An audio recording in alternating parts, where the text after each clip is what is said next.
Hi, this is Jim Craig with Planet of Mystery Productions, and on July 20th, I was fortunate enough to have the International Space Station do a transit of the sun, and I didn't even have to leave my house. This was all done from my own driveway, and I shared it, and people asked me how I planned for it, how I captured it, and then how I processed it. So I'm going to do a few videos on this. I'm going to start with the planning.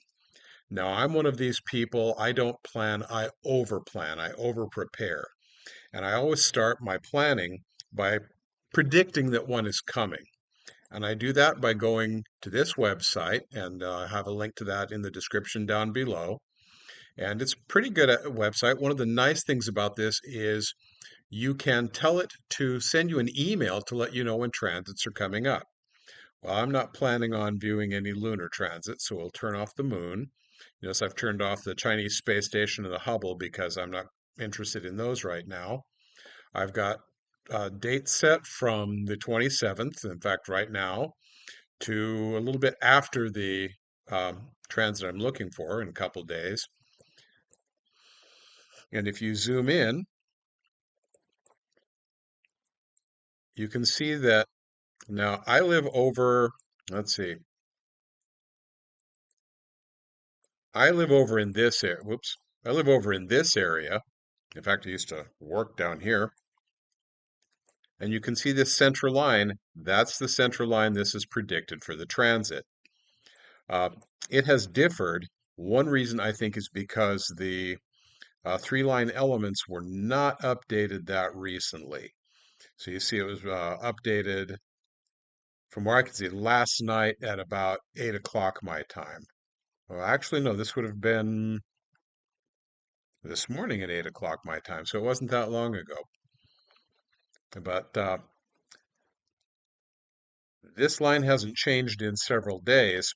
And one thing you'll find is that when you look at these predictions, they change over time because the ISS speeds up and slows down a little bit in its orbit because it's not in a perfect vacuum. There's still a little atmosphere up at that altitude.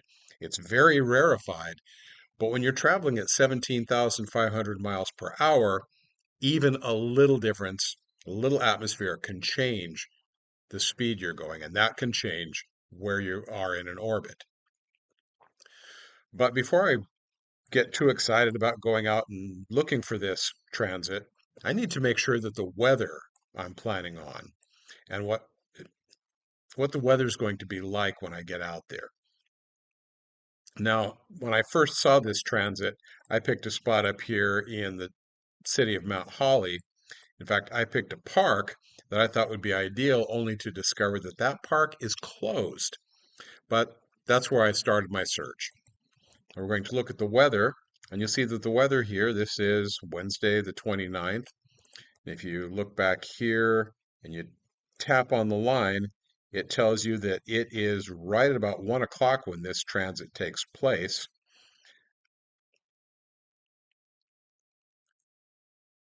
So let's look at, let's scroll down here.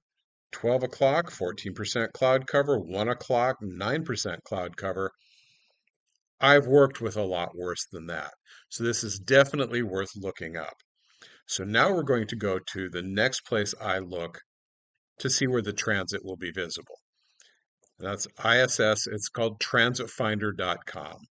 And again, you can tell it to pick the Hubble and the Tiangong space station. I don't do that. I've got the date set from the 29th to the 1st because I don't want it bringing up, there are actually several transits coming up. I don't want it bringing up all of those. You can also select from a map because, like I said, this is where I was choosing from. If I want to, I can come down here because this is actually probably closer to where I will wind up. And if I tell it save and close, it will calculate the distance and everything about that transit from that location. So hit calculate, and because the text there is in red, it tells me there's going to be a transit there, that I'm about 60 meters, roughly 200 feet from the center line. So we can tell it to show on a map the location. I generally close this. I find it gets in the way.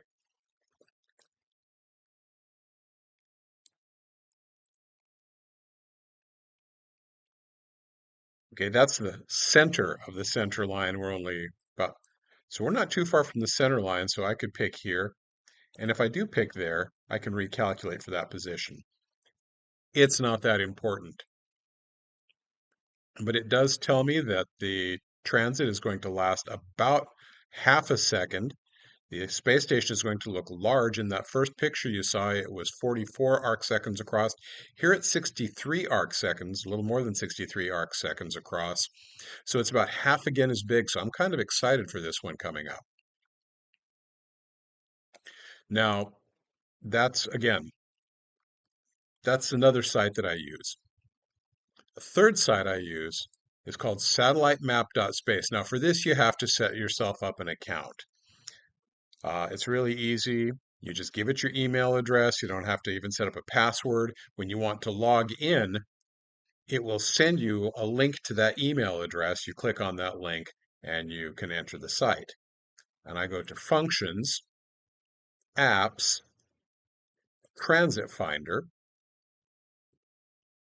I'm going to tell it my location, tell it what I'm looking for is the ISS. I don't need 14 days. What I need is 5 days. And I know that my altitude in meters is about 181 meters. So I hit calculate. It's scanning and it's showing me in the next 5 days, there is one transit, that the weather is going to be clear. And if I click on plan, it's doing its math here, trying to figure out. That's a fairly accurate representation of how fast that transit is going to take place. There is a map down here. That red dot shows me where it thinks I'm located. And there's that park I was talking about that I was going to set up. In fact, if you go back here to ISS, show on map,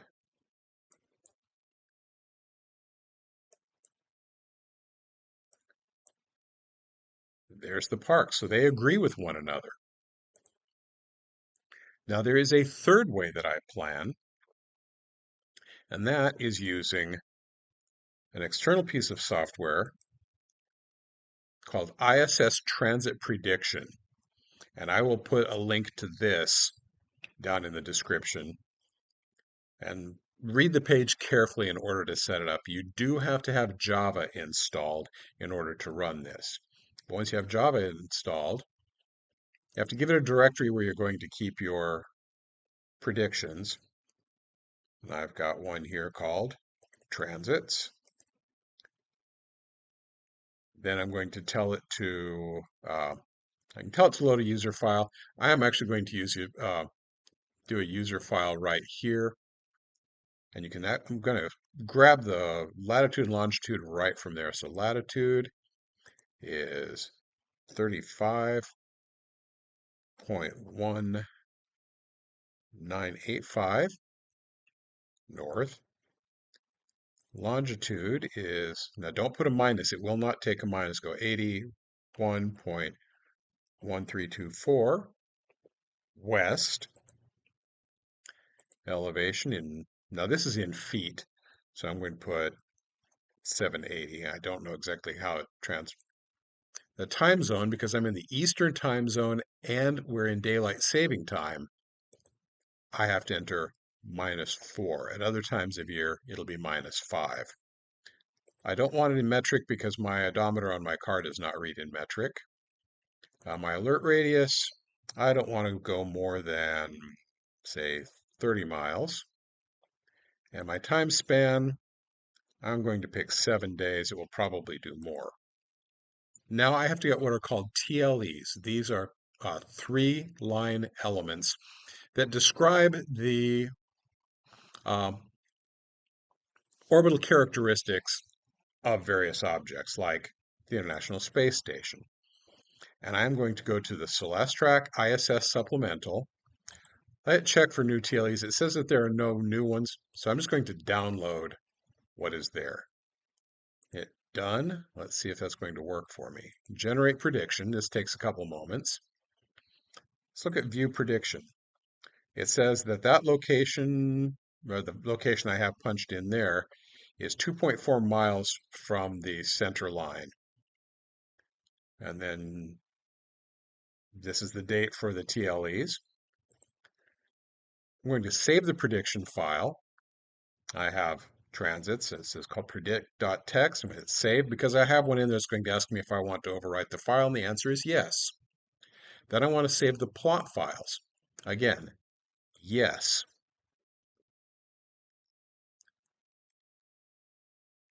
By the way, you can manually download the supplemental TLEs directly from Celestrak. Again, I'm going to put all of this information down in the description below. And the person who created Ed Morana, the one who created that Java program, also made a page that you can take the predictions that it did and map it onto Google Map. So I'm going to choose the file. It's called prediction.goo. I assume that's short for Google. Open. Then I tell it display map. Oh, I keep forgetting to hit the control.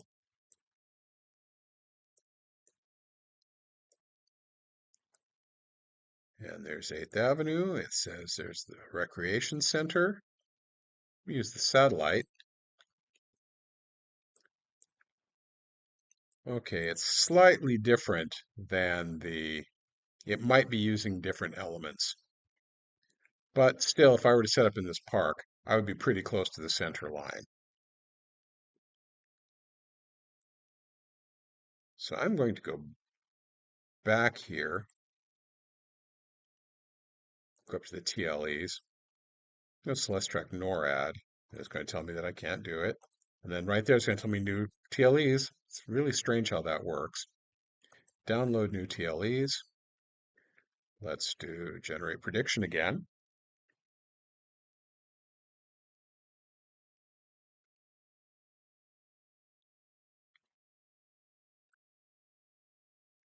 View prediction. It says that I am 0 miles away at that location. So let's save the prediction file. Yes. Let's save the plot files. Yes. And now let's reload this web page. It'll bring up the clean map again. Choose file. It's a new version of that. Tell it to display that map again. Yeah, it's got the new orbital elements in there.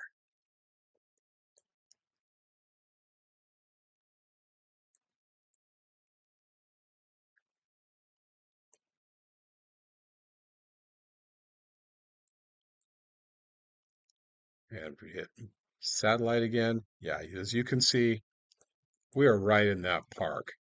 So these all agree with one another pretty well, except this one. And again, I think he might be having a few issues. I've been talking with Florian, the fellow who runs this, and we're going to see why there's such a discrepancy between his map, the ISS Transit Finder, and the Satellite Transit Finder. But I have 3 different methods that have shown me that this park is the place to be. So at no later than 12:30 on Wednesday, I plan on being in this park to set up. I'm going to use, a friend has let me borrow a C-Star S30, which is what I used to get this original picture. And it does a pretty good job. So I'm going to take it out and we're going to see about capturing the ISS. So until I do that, this is Jim Craig with Planet of Mystery Productions. If you liked what you've seen here, give me a thumbs up. Consider a subscribe. All of those sort of help me know that people are interested in what I'm doing here, and I want to bring you more.